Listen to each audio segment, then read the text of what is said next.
Hello everyone, class 12 पाठ संख्या 12 बाजार दर्शन। डियर स्टूडेंट, आज इसके कुछ क्वेश्चंस मैं आपको समझाऊंगी, उनके आंसर। ठीक है, देखिए क्वेश्चन नंबर फर्स्ट है, बाजार का जादू चढ़ने और उतरने पर मनुष्य पर क्या क्या असर पड़ता है। देखिए बाजार को क्या कहा गया है, बाजार एक जादू है। ठीक है, बाजार के जादू के चढ़ने और उतरने पर क्या क्या असर पड़ता है। लेखक ने कहा है, लेखक कौन है, जैनेंद्र कुमार। बाजार के जादू के चढ़ने पर मनुष्य आवश्यक अनावश्यक सामान खरीदने लगता है। जब बाजार का जादू चढ़ता है अर्थात बाजार जाता है, ज़रूरत की वस्तुएं लगी तो भी और नहीं लगी तो भी खरीद कर ले आया। आवश्यक अनावश्यक सामान व्यक्ति खरीद कर ले आता है। वह अपनी क्रय शक्ति का प्रदर्शन कर अपने अहम को घोषित करता है। अक्सर क्या होता है, व्यक्ति अपनी खरीदने की शक्ति को दिखाता है दूसरे के सामने कि मैं तो इतनी खरीदारी कर सकता हूँ। उसका मन पर नियंत्रण नहीं रहता, व्यक्ति का मन पर भी काबू नहीं रहता। बाजार गया, अरे ये भी अच्छा लगा ले लिया, वो भी अच्छा लगा ले लो, और वह जेब में पैसे रहते खरीदारी करता चला जाता है। उसका मन बाजार के इशारे पर ही चलता है, अर्थात बाजार की चकाचौंध को देखकर। जैसा कि बताया गया है कि बाजार व्यक्ति को अपनी ओर आकर्षित करता है, तो बाजार की चकाचौंध में फंसकर खरीदारी करने लगता है। बाजार का जादू उतरने पर, ये तो था बाजार का जादू चढ़ने पर क्या होता है, व्यक्ति आवश्यक अनावश्यक वस्तुएं खरीदता रहता है, अपने पैसे की पावर को दिखाता है, अपनी खरीदारी में अपने आप को समझता है कि मैं बहुत पैसे वाला हूँ, तब मैं इतनी अधिक चीज़ें खरीद रहा हूँ। ठीक है, और बाजार उसे अपनी ओर आकर्षित करता है। बाजार के इशारों पर वह व्यक्ति चलता रहता है। फिर इसी में दो क्वेश्चन थे, बाजार का जादू चढ़ने पर और बाजार का जादू उतरने पर क्या असर होता है। देखिए बाजार का जादू उतरने पर क्या असर होता है। बाजार का जादू उतरने पर मनुष्य अपना सिर पीट कर रह जाता है। घर आए अनावश्यक सामान को देखकर उसका मन व्यथित हो जाता है। जब व्यक्ति पर बाजार का जादू उतरता है और वो घर आता है और घर आकर देखता है कि अरे मैंने ये कितनी अनावश्यक वस्तुएं खरीद ली, कितनी वस्तुओं पर बेवजह ही पैसा खर्च किया, मुझे इतना पैसा खर्च नहीं करना चाहिए था। देखकर उसका मन क्या हो जाता है, दुखी हो जाता है। उसे अपनी अनावश्यक खरीदारी पर पछतावा होने लगता है, पश्चाताप होता है कि मुझे ऐसी वस्तुएं नहीं खरीदनी चाहिए। ऐसी स्थिति में वह अपने आप को ठगा सा महसूस करता है। उसे ऐसा लगता है कि बाजार ने मुझे ठग लिया और मन ही मन भविष्य में फिजूल खर्ची करने से तौबा कर लेता है। देखिए समझ आया, बाजार का जादू चढ़ने और उतरने पर मनुष्य पर क्या असर पड़ता है। बाजार का जादू जब व्यक्ति पर चढ़ता है तो बाजार जाकर अनावश्यक वस्तुओं को भी व्यक्ति क्या करता है, खरीद लेता है। ठीक है, और अपने वो पैसे की पावर को दिखाता है, अपनी खरीदारी की ताकत को दिखाता है, और बाजार उसे अपने इशारों पर चलाता है। क्योंकि बाजार तो इस तरीके से आकर्षण है बाजार में कि जैसे चुंबक, बेटा जैसे चुंबक लोहे को अपनी ओर आकर्षित करती है, ऐसे ही बाजार भी हमें अपनी ओर आकर्षित करता है। अब देखना यह है कि हम बाजार का सदुपयोग कर सकते हैं या बाजार का दुरुपयोग। तो बाजार का जादू चढ़ने पर व्यक्ति बहुत अधिक वस्तुएं खरीद लाता है, और जब जादू उतरता है तो पश्चाताप होता है। तब क्या लगता है कि मुझे इतनी अनावश्यक वस्तुओं को नहीं खरीदना चाहिए था, और तौबा करता है भविष्य में व्यक्ति कि आने वाले समय में मैं ऐसी फिजूल खर्ची नहीं करूँगा, फिजूल खर्ची से मैं बचूँगा। ठीक है, समझ आया। सेकंड क्वेश्चन है, बाजार में भगत जी के व्यक्तित्व का कौन सा सशक्त पहलू उभर कर आता है।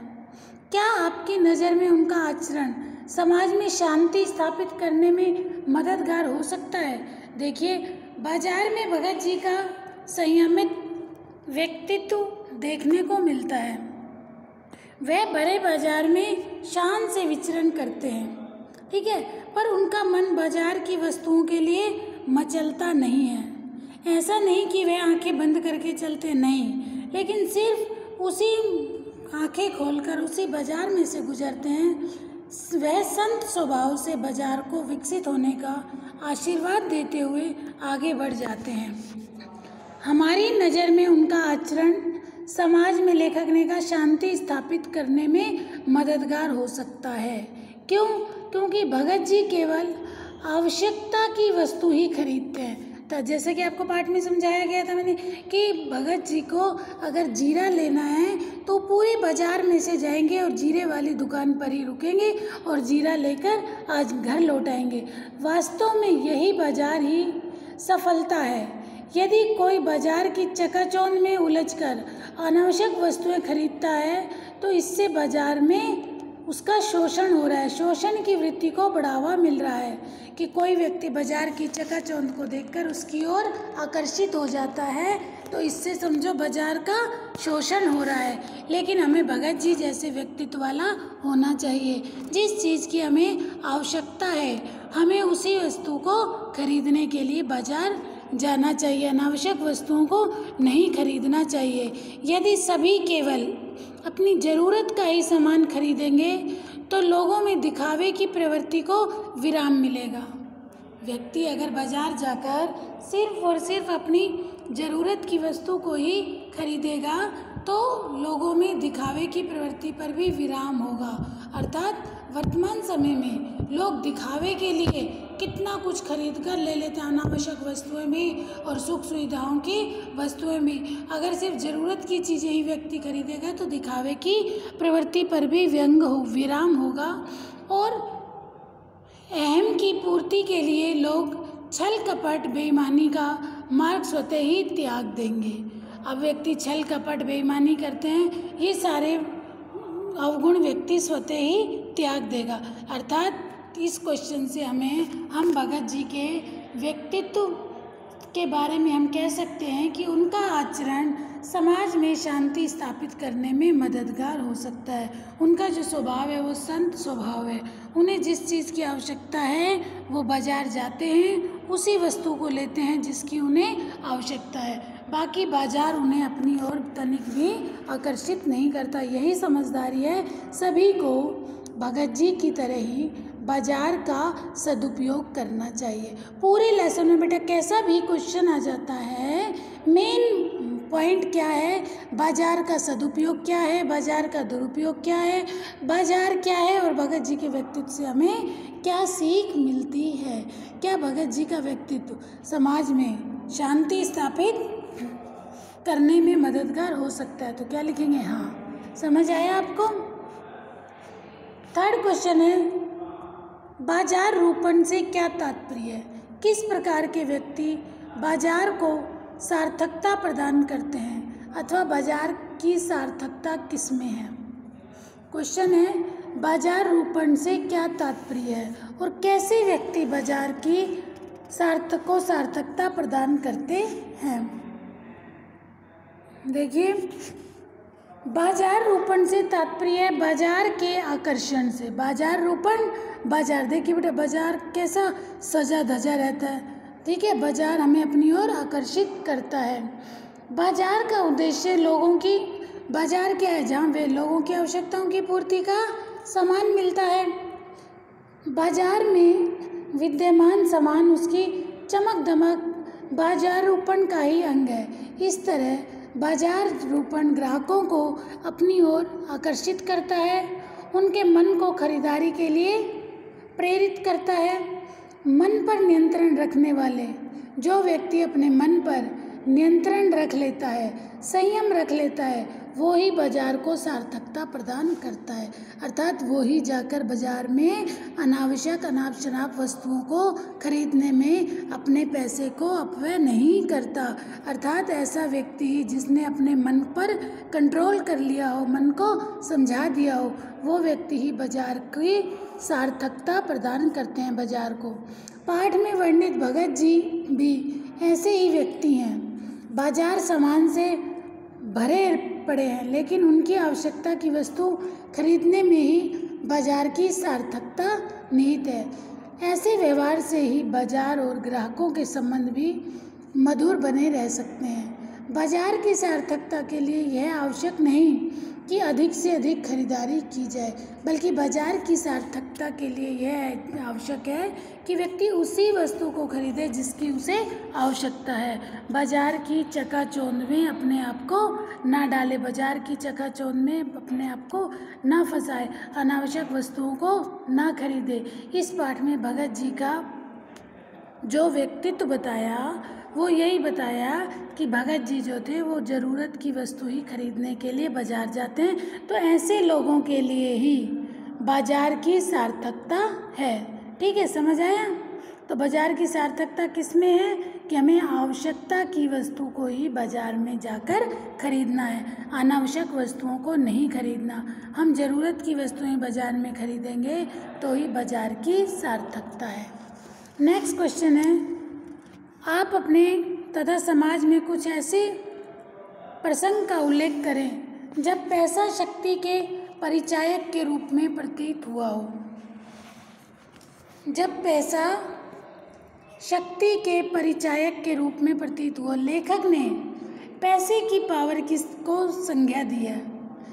लेखक ने पैसे को जो है वो पावर की संज्ञा दी है। संज्ञा मतलब उपमा दी है। वर्तमान युग में लोग आवश्यकताओं की चीज़ों तक ही सीमित रहते हैं। वे अपनी हैसियत बढ़ाने के लिए फिजूल खर्ची करते हैं। वर्तमान समय में लोग सिर्फ अपनी आवश्यकताओं की पूर्ति के लिए ही सिर्फ सीमित नहीं रहते, बल्कि दिखावे के लिए, अपनी हैसियत के लिए बहुत अधिक फिजूल खर्ची करते हैं। यहाँ तक कि वह पैसे के बल पर अनैतिक कार्य भी करने में अंजाम देते हैं। इस आधार पर लेखक ने पैसे को पावर कहा है। ठीक है, ऐसे आप कोई भी उदाहरण दे सकते हो कि हमारे गांव का कोई बहुत प्रतिष्ठित व्यक्ति है, ठीक है, उसके गांव में पंचायती ज़मीन पर कब्जा कर रखा था। जब वह गांव वाले उस ज़मीन के बंटवारे की बात करते हैं तो वह मुखिया पैसे के दम पर पाले हुए बदमाशों से उनका मुंह बंद करवा देता है। इस प्रकार उसने पैसे को शक्ति के रूप में प्रयोग कर गांव की ज़मीन को हासिल किया। ऐसा कोई भी उदाहरण हम अपनी तरफ से लिख सकते हैं जब पैसा शक्ति के परिचायक के रूप में प्रतीत होता है। समझ आया? नेक्स्ट है, जब पैसे की शक्ति काम नहीं आई। हमारे पड़ोस में एक व्यवसायी रहता है, कोई भी एग्जाम्पल आप लिख दो। बहुत धनवान है, उसका एक पुत्र बचपन से ही मनचाही वस्तु प्राप्त करते रहने से बिगड़ैल हो गया। युवावस्था तक पहुँचते पहुँचते नशीली दवाइयों का सेवन करने लगा। एक दिन अधिक नशा करने पर वह बेहोश हो गया और उसके पिता की पैसे की शक्ति भी उसे न बचा सकी। इस तरह पैसे की शक्ति मानने वाले व्यवसायी का भी भ्रम टूट जाता है। ठीक है, कि पैसा ही हर जगह शक्ति नहीं है। नेक्स्ट क्वेश्चन, बाजार दर्शन पाठ में बाजार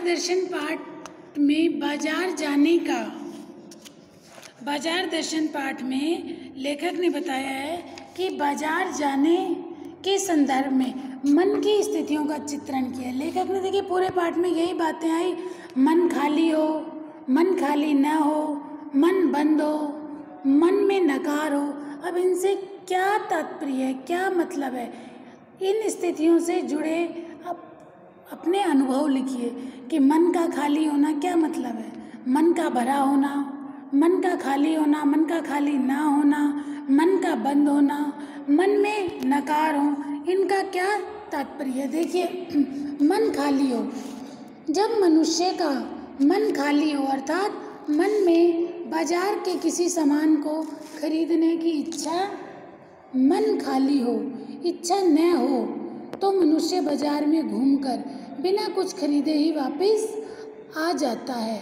ये तो है मन खाली हो। मन खाली हो अर्थात मन खाली है, ठीक है, तब मनुष्य का मन खाली हो तो मन में बाजार के किसी सामान की खरीदने की इच्छा न हो तो मनुष्य बाजार में घूमकर बिना कुछ खरीदे ही वापस आ जाता है। मन खाली ना हो, जब मन खाली ना हो अर्थात मन में बाजार के खरीदारी की इच्छा हो, तब व्यक्ति पैसे न होने पर भी उधार लेकर भी मन खाली हो अर्थात व्यक्ति बाजार में चीज़ें देखकर उनकी ओर आकर्षित हो जाता है, लेने लग जाता है। और मन खाली ना हो तो किसी भी चीज़ का उसे लेने का मन नहीं करता। मन बंद हो, मन बाजार में कुछ खरीदने की इच्छा ही नहीं रखता हो, मन बंद हो अर्थात आप बाजार गए लेकिन कुछ भी खरीदने की आपकी इच्छा नहीं हुई, इसे कहेंगे मन बाजार में कुछ भी खरीदने की इच्छा नहीं रखता हो। तो व्यक्ति आवश्यक होने पर भी कुछ नहीं खरीदता, अर्थात मन बंद, बाजार चले गए कुछ भी खरीदने की इच्छा नहीं। मन में नकार हो, अगर मन नकार दे तो चाहे कोई चीज़ कितनी भी उपयोगी एवं कम पैसों की हो लेकिन व्यक्ति उसे खरीदेगा।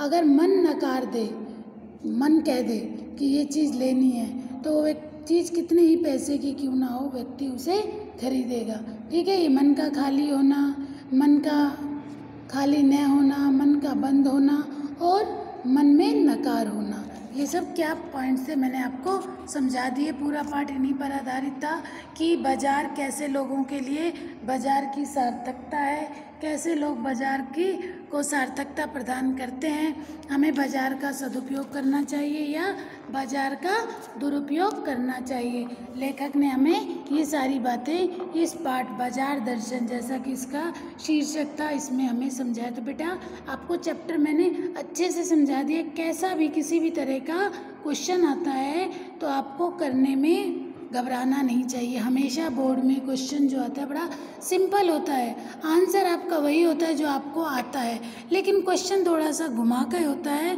लेकिन आंसर वही है जो आपके माइंड में चल रहा है। ठीक है, तो इसलिए घबराने की आवश्यकता नहीं है। जो आपको कराया जाए उसे सीरियसली करो, डेली का वर्क डेली करते जाओ, डेली की वीडियो आप डेली सुनो, समझो। कोई भी डाउट हो बेटा अपने डाउट ज़रूर क्लियर करो। ठीक है, थैंक यू।